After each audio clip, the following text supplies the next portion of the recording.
सभी दोस्तों को प्यार भरा नमस्कार। आप सुन रहे हैं देवदास शरत चंद्र चट्टोपाध्याय द्वारा रचित ये उपन्यास हम आपके साथ श्रृंखला में साझा कर रहे हैं। 16वां परिच्छेद। आज 2 बरस हुए। चंद्रमुखी ने अशजुत्री नामक गांव में अपना मकान बना लिया है। छोटी नदी के किनारे एक ऊंची जगह पर मिट्टी के बने हुए 2 साफ कमरे हैं। पास ही एक छप्पर पड़ा है जिसमें काले रंग की एक मोटी तगड़ी गाय बंधी है। 2 कमरों में, एक कमरे में रसोई है, बर्तन आदि रखे रहते हैं। दूसरे में वो सोती है। आंगन खूब साफ सुथरा है। रमा बागदी की लड़की उसे रोज लीप पोत जाती है। चारों ओर अरंड के पेड़ों का घेरा है। बीच में एक बेर का पेड़ है और एक तरफ तुलसी का। सामने नदी का घाट है। कुछ मजदूर लगाकर और खजूर के पेड़ कटवाकर सीढ़ियां तैयार कर ली गई हैं। उसके सिवा उस घाट का कोई उपयोग नहीं करता। जब बरसात में नदी के दोनों किनारे भर जाते हैं, तब चंद्रमुखी के मकान के नीचे तक जल आ जाता है। गांव के लोग घबरा कर कुदाल लिए हुए दौड़ आते हैं और नीचे मिट्टी डालकर जमीन ऊंची कर जाते हैं। इस गांव में ऊंची जाति के लोग नहीं रहते। किसान, अहीर, बागदी आदि रहते हैं। 2 घर कलवारों के हैं और गांव के अंत में 2 मोची भी रहते हैं। इस गांव में आने पर चंद्रमुखी ने देवदास को समाचार दिया था। उत्तर में उसने कुछ और रुपए भेज दिए थे। चंद्रमुखी उन्हीं रुपयों को गांव के लोगों को उधार के तौर पर देती है। आपदा विपद के समय सभी लोग दौड़े हुए उसके पास चले आते हैं और रुपए लेकर अपने घर जाते हैं। चंद्रमुखी सूद नहीं देती। हाँ, उसके बदले वे लोग केले, मूली, खेत की भाजी, साग वगैरह खुद ही दे जाते हैं। वह मूल रकम के लिए भी लोगों को तंग नहीं करती। जो रुपए नहीं दे सकता वो कभी नहीं देता। चंद्रमुखी हंसकर कहती है, अब तुम्हें कभी रुपए न दूंगी। वह नम्र भाव से कहता है, माँ जी, आप आशीर्वाद दें कि जिससे इस बार अच्छी फसल हो, सब रुपए दे दूंगा। चंद्रमुखी आशीर्वाद देती है, फिर भी शायद अच्छी फसल नहीं होती। लगान का तकाजा होता है। वे लोग फिर आते हैं और मन ही मन हंसती हुई वो कहती है, वे जीते रहें, मुझे रुपयों की क्या चिंता। लेकिन वे हैं कहाँ? प्रायः 6 मास हो गए हैं। उसे कोई समाचार नहीं मिला। वो चिट्ठी लिखती है तो कोई जवाब नहीं आता। रजिस्ट्री चिट्ठी भी लौट आती है। ग्वाले का एक घर चंद्रमुखी ने अपने घर के पास ही बसाया है। उस लड़के के ब्याह में उसने 10.5 रुपए लड़की वालों को दिए हैं और एक जोड़ी हल भी दे दिया है। वह सब परिवार चंद्रमुखी का आश्रित और नितांत आज्ञाकारी है। एक दिन सवेरे चंद्रमुखी ने ग्वाले को बुलाकर कहा, क्यों भैरव, जानते हो तालसोनापुर यहाँ से कितनी दूर है? भैरव ने सोचकर कहा, 2 मैदान पार करने के बाद ही वहाँ की कचहरी है। चंद्रमुखी ने कहा, हाँ, शायद वहाँ जमींदार रहते हैं। भैरव ने कहा, हाँ, वही उस इलाके के जमींदार हैं। ये गांव उन्हीं का है। आज 3 बरस हुए उनका स्वर्गवास हो गया। उसमें सारी प्रजा ने 1 महीने तक वहाँ पूरी मिठाई खाई थी। अब उनके 2 लड़के हैं। बहुत बड़े आदमी हैं। एकदम राजा समझो। चंद्रमुखी ने कहा, भैरव, तू मुझे वहां ले जा सकता है? भैरव ने कहा, माँ जी, ले क्यों नहीं जा सकता? जिस दिन जी चाहे चलो।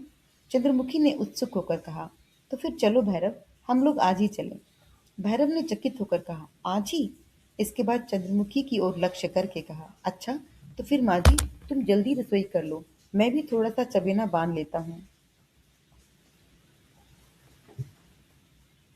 चंद्रमुखी ने कहा, नहीं भैरव, अब मैं रसोई नहीं बनाऊंगी। तुम चबेना बांध दो। भैरव ने घर जाकर थोड़ा सा चबेना और गुड़ चादर के पल्ले में बांधकर उसे कंधे पर डाल लिया। थोड़ी ही देर के बाद एक लाठी हाथ में लेकर आ पहुंचा और बोला, अच्छा तो चलो, लेकिन माँ जी, तुम कुछ खाओगी नहीं? चंद्रमुखी ने कहा, नहीं भैरव, मैंने अभी तक पूजा पाठ नहीं किया। अगर समय मिला तो वही सब कुछ कर लूंगी। भैरव आगे आगे रास्ता दिखलाता हुआ चला। पीछे पीछे चंद्रमुखी भी बहुत कष्ट से मेड़ों पर पैर रखती हुई चलने लगी। उसके दोनों अनभ्यस्त कोमल पैर कट-फट गए। धूप से सारा मुंह लाल हो गया। स्नान और भोजन भी आज नहीं हुआ था। तो भी चंद्रमुखी मैदान के बाद मैदान पार करती हुई चलती रही। खेतों में काम करने वाले किसान चकित हो उसके मुंह की ओर देखते थे। चंद्रमुखी के पहनावे में लाल किनारे की एक धोती थी। हाथ में 2 कड़े थे। माथे पर आधी दूर तक घूंघट था और सारा शरीर बिछोने की एक मोटी चादर से ढका हुआ था। सूर्यास्त होने में ज्यादा देर नहीं थी। जब दोनों आदमी गांव में जा पहुंचे, चंद्रमुखी ने कुछ हंसकर कहा, भैरव, तुम्हारे दो मैदान क्या अब जाकर पूरे हुए हैं? भैरव ने परिहास को न समझकर सरल भाव से कहा, माँ जी, अब तो आ पहुंचे, लेकिन आपका सुखी शरीर जो ठहरा, क्या आप लौट सकेंगी? चंद्रमुखी ने मन ही मन कहा, आज की कौन कहे, मैं तो शायद कल भी इस रास्ते पे न चल सकूंगी। फिर प्रकट रूप से कहा, भैरव, यहाँ गाड़ी नहीं मिलती?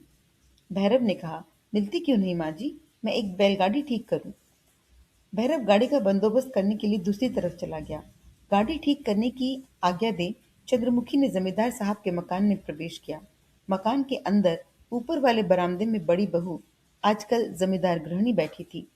एक दासी ने चंद्रमुखी को वहीं ले जाकर पहुंचा दिया। दोनों ने एक दूसरे को अच्छी तरह देखा। चंद्रमुखी ने नमस्कार किया। बड़ी बहू के सारे शरीर पर गहने नहीं समाते और आंखों के कोनों से अहंकार फटा पड़ता है। दोनों होठ और सब दांत पान मिस्सी में काले हो गए हैं। एक तरफ का गाल कुछ ऊंचा है, शायद पान और सुर्ती भरी हुई है। सिर के बाल इस तरह खींच कर बांधे गए हैं कि जूड़ा सिर के अग्रभाग से भी ऊपर उठ गया है। दोनों कानों में छोटी बड़ी सब मिलाकर 20-25 बालियां हैं। नाक में एक तरफ लौंग, दूसरी तरफ बड़ा सा छेद। जान पड़ता है कि सास के समय उस छेद में नथ पहनी जाती थी। चंद्रमुखी ने देखा कि बड़ी बहू खूब मोटी तगड़ी है, खूब मौज मस्ती का शरीर है, खूब काला रंग है, खूब बड़ी बड़ी आंखें हैं, गोल मटोल चेहरा, पहनावे में काली किनारी की साड़ी और बदन पर एक कीमती कुर्ती। उसे देख चंद्रमुखी को कुछ घृणा हुई। उधर बड़ी बहू ने देखा कि यद्यपि चंद्रमुखी की अवस्था अधिक हो गई है, तो भी उसके शरीर में रूप नहीं समाता, फटा पड़ता है। जान पड़ता है दोनों ही की अवस्था समान है, लेकिन बड़ी बहू ने मन ही मन यह बात स्वीकार नहीं की। इस गांव में एक पार्वती को छोड़कर और किसी स्त्री में बड़ी बहू ने इतना रूप नहीं देखा था। उसने चकित होकर पूछा, तुम कौन हो जी? चंद्रमुखी ने कहा, मैं आपकी ही एक प्रजा हूँ। कुछ मालगुजारी बाकी पड़ी है, वही देने आई हूँ। बड़ी बहू मन ही मन प्रसन्न होकर बोली, तो फिर यहाँ क्यों आई? कचहरी में जाओ। चंद्रमुखी ने कुछ मुस्कुरा कर कहा, बहू जी, हम लोग गरीब ठहरे, पूरी मालगुजारी तो दे नहीं सकती। सुना है आप बहुत दयावान हैं, इसीलिए आपके पास आई हूँ। दया करके शायद आप कुछ माफ कर दें। इस तरह की बात बड़ी बहू ने अपने जीवन में आज पहली पहल सुनी। मुझ में दया है, मालगुजारी भी माफ कर सकती हूँ। इसलिए चंद्रमुखी उसकी परम प्रिय पात्र बन गई। उसने कहा, सो तो बेटी, दिन भर में इस तरह कितने ही रुपए मुझे छोड़ने पड़ते हैं। कितने लोग आकर मुझे घेरते हैं और मुझसे नहीं नहीं कहा जाता। इसके लिए मालिक मुझ पर न जाने कितना नाराज होते हैं। हाँ, तो तुम्हारे कितने रुपए बाकी पड़े हैं? बहुत नहीं, खाली 2 रुपए। मेरे लिए तो मानो वही पहाड़ हो रहे हैं। आज दिन भर रास्ता चलकर यहाँ तक आई हूँ। बड़ी बहू ने कहा, आहा, तो तुम लोग गरीब ठहरी, हम लोगों को दया करना ही उचित है। अरे बिंदुमती, इन्हें बाहर ले जाकर दीवान जी से मेरा नाम लेकर कह दे कि 2 रुपए माफ कर दो। हाँ जी, तुम्हारा मकान कहाँ है? चंद्रमुखी ने कहा, आपके ही राज्य में, अश जथुरी गांव में। क्यों बहू जी, मालिक तो 2 हिस्सेदार है ना? बड़ी बहू ने कहा, फूटी तकदीर, दूसरा हिस्सेदार और कौन? 2 दिन बाद हमारा ही तो सब होगा। चंद्रमुखी ने उद्विग्न होकर पूछा, क्यों बहू जी, छोटे बाबू पर शायद बहुत ज्यादा कर्ज है। बड़ी बहू ने हंसकर कहा, सब हमारे ही पास रेहन है। छोटे बाबू एकदम बर्बाद हो गए हैं, पूरी तरह बर्बाद हो गए हैं। कलकत्ते में शराब और रंडी, बस इन्हें ही लेकर रहते हैं। न जाने कितना रुपया उड़ा दिया, न कुछ ठोर है न कुछ ठिकाना। चंद्रमुखी का मुंह सूख गया। उसने कुछ रुक कर पूछा, तो बहू जी, क्या छोटे माँ बाबू कभी नहीं आते? बड़ी बहू ने कहा, आते क्यों नहीं, जब रुपए की जरूरत होती है आते हैं। कर्ज लेकर और जायदाद रहन रखकर चले जाते हैं। अभी कोई 2 महीने हुए थे, 12,000 रुपए ले गए हैं। अब उनके बचने के भी लक्षण नहीं है। सारे बदन में बहुत खराब बीमारी हो गई है। छी छी छी छी छी छी। चंद्रमुखी सिहर उठी। उसने मिलन मुख से पूछा, वे कलकत्ते में कहाँ रहते हैं? बड़ी बहू ने सिर पीटकर हंसते हुए कहा, कमबख्ती, क्या कोई जानता है कि वो कहाँ रहते हैं? कहीं किसी होटल में खा पी लेते हैं। जिस जिसके घर पड़े रहते हैं वही जाने, और उनकी शराब जाने। चंद्रमुखी सहसा उठकर खड़ी हो गई और बोली, अच्छा, तो मैं जाती हूँ। बड़ी बहू ने कुछ चकित होकर पूछा, तुम जाओगी? अच्छा। अरे ओ बिंदुमती! चंद्रमुखी ने रोक कर कहा। नहीं बहू जी, आप रहने दें, मैं आप ही कचहरी चली जाऊंगी। इतना कहकर धीरे धीरे वहां से चली गई। मकान के बाहर आकर उसने देखा कि भैरव आश्रय में खड़ा है और बैलगाड़ी तैयार है। उसी रात को चंद्रमुखी अपने घर लौट आई। सवेरे उसने भैरव को बुलाकर कहा, भैरव, आज मैं कलकत्ते जाऊंगी। तुम तो जा नहीं सकोगे, इसलिए तुम्हारे लड़के को ले जाऊंगी। क्या कहते हो? भैरव ने कहा, जैसी तुम्हारी इच्छा माँ जी, लेकिन कलकत्ते क्यों जा रही हो? वहां कोई खास काम? चंद्रमुखी ने कहा, हाँ भैरव, एक खास काम है। और माँ जी आओगी कब? ये तो अभी नहीं कह सकती भैरव। शायद जल्दी ही आ जाऊंगी। देर भी हो सकती है। और अगर लौट कर ना आई तो ये सारा घर बार तुम्हारा रहेगा। पहले तो भैरव अवाक हो गया, फिर उसकी आंखों में जल भर आया। उसने कहा, माँ जी, आप कैसी बात कहती हैं?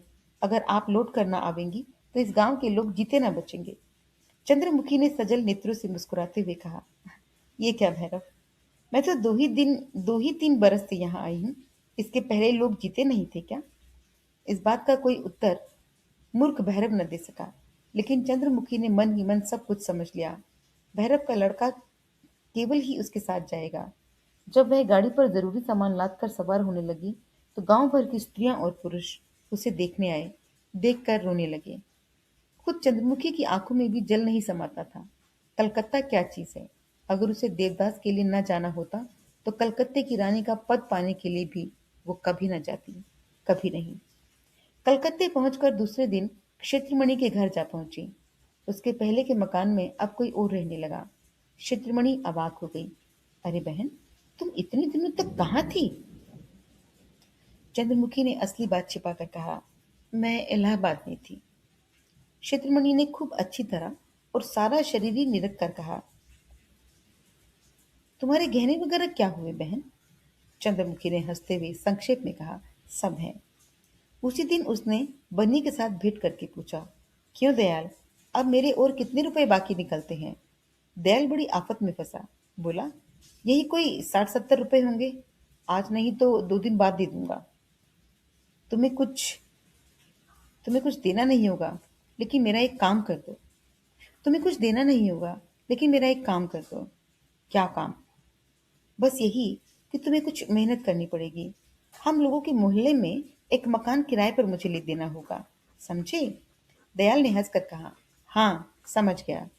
जरा अच्छा मकान हो, खूब अच्छा बिछौना, तकिए, चादरें, रोशनी, तस्वीरें, 2 कुर्सियां, एक मेज। समझ गए ना? दयाल ने सिर हिला दिया। शीशा, कंघी, 2 जोड़ा रंगीन धोतियां, पहनने के लिए कुर्ती, बढ़िया गिलेट किए हुए कपड़े, गहने कहाँ मिलते हैं जानते हो? दयाल ने पता बतला दिया। चंद्रमुखी ने कहा, एक सेट गिल्ड के अच्छे गहने भी खरीदने होंगे। मैं साथ चलकर पसंद करूंगी। इसके बाद कुछ हंसकर कहा, हम लोगों को जो कुछ चाहिए सब जानते तो हो तुम। और एक दासी भी ठीक करनी होगी। दयाल ने पूछा, ये सब कब तक चाहिए? जितनी जल्दी हो सके। 2-3 दिन में ही सब ठीक हो जाए तो अच्छा है। ये कहकर चंद्रमुखी ने उसके हाथ में 100 का एक नोट पकड़ा दिया। देखो, सब चीजें सब चीजें लेना, किफायत के फेर में न पड़ना। तीसरे दिन चंद्रमुखी अपने नए मकान में चली गई। उसने दिन भर केवल राम के साथ अपने मन के माफिक मकान की सजावट की और शाम से पहले ही वह अपना श्रृंगार करने बैठ गई।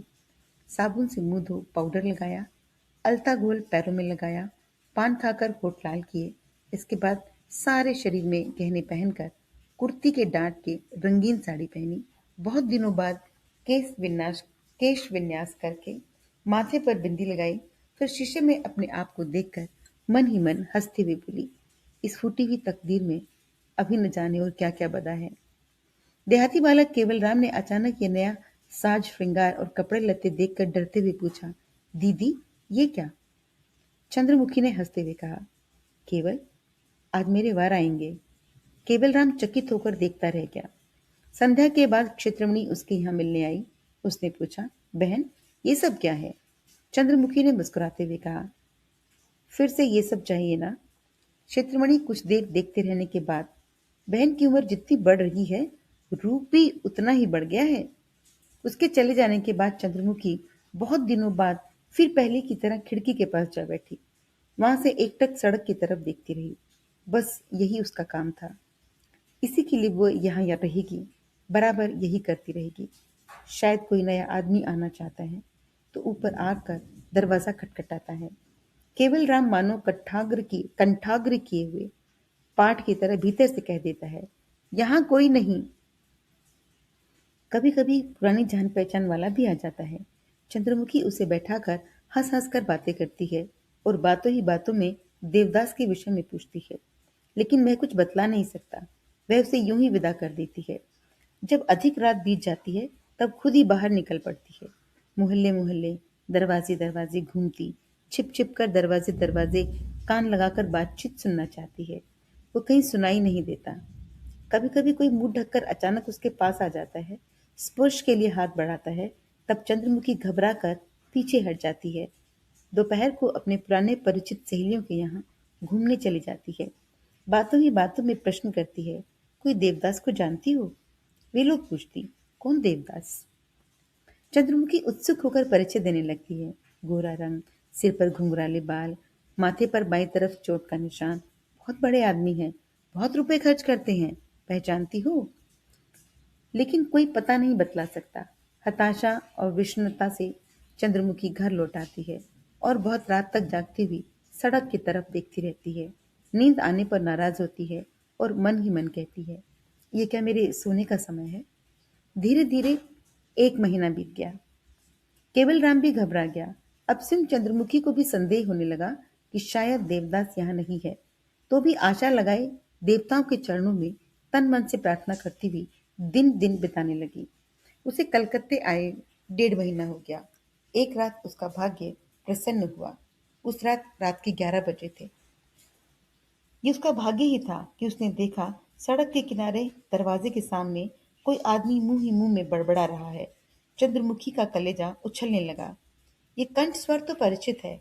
लाखों करोड़ों आदमियों में भी वह इस स्वर को पहचान लेती। लेकिन अभी कुछ ज्यादा ही अंधेरा था, जिस पर वह आदमी शराब के नशे में चूर होने के कारण औंधा पड़ा था। चंद्रमुखी ने पास पहुंचकर उसके शरीर पर हाथ रखकर पूछा, क्यों जी, कौन हो? क्यों पड़े हो?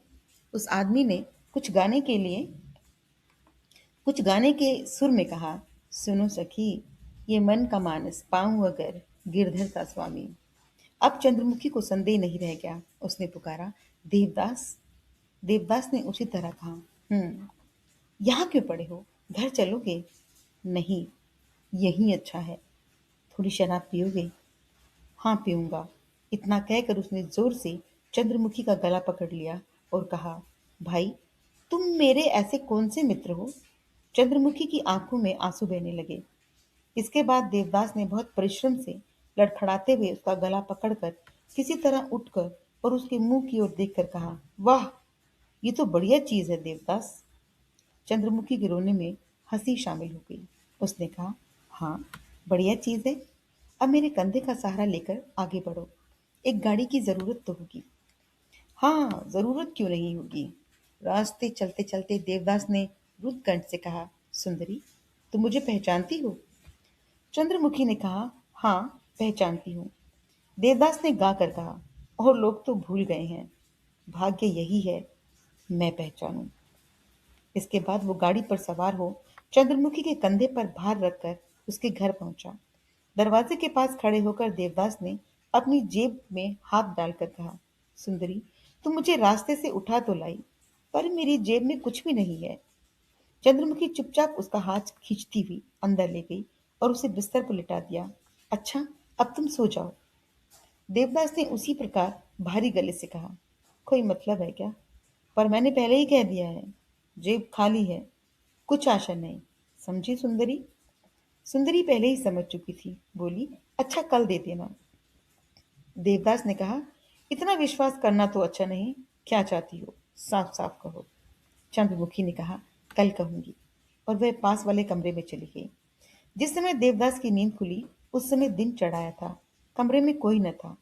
चंद्रमुखी स्नान करके नीचे रसोई की तैयारी करने गई थी। देवदास ने देखा, वह पहले कभी इस घर में नहीं आया।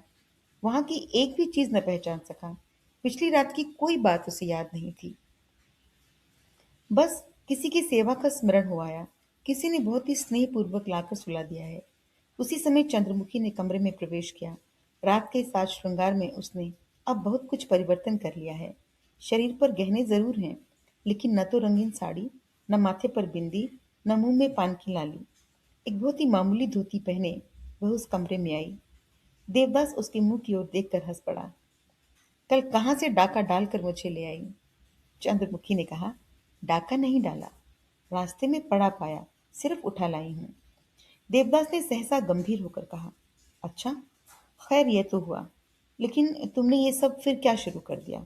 तुम्हारे शरीर पर गहने ही नहीं समाते, ये सब दिए किसने?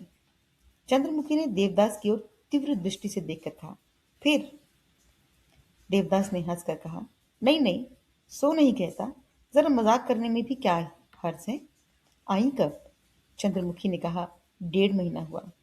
देवदास ने मन ही मन कुछ हिसाब लगाया और फिर कहा, जब हमारे मकान पर गई थी उसके बाद ही आई हो? चंद्रमुखी ने चकित होकर पूछा, तुम्हारे मकान पर गई थी? ये तुम्हें कैसे मालूम हुआ? देवदास ने कहा, तुम्हारे जाने के बाद ही मैं मकान गया था। जो दासी तुम्हें भाभी के पास ले गई थी, उसी से सुना कि कल अशजूत्री गांव से एक स्त्री आई थी जो बहुत ही सुंदर थी। फिर समझने में बाकी क्या रह गया, लेकिन इतने गहने फिर से क्यों बनवाए? चंद्रमुखी ने कहा, बनवाए नहीं, सब गिलट के हैं, कलकत्ते में आकर खरीदे हैं। देखो देखो, तुम्हारे लिए कितने रुपए बेकार खर्च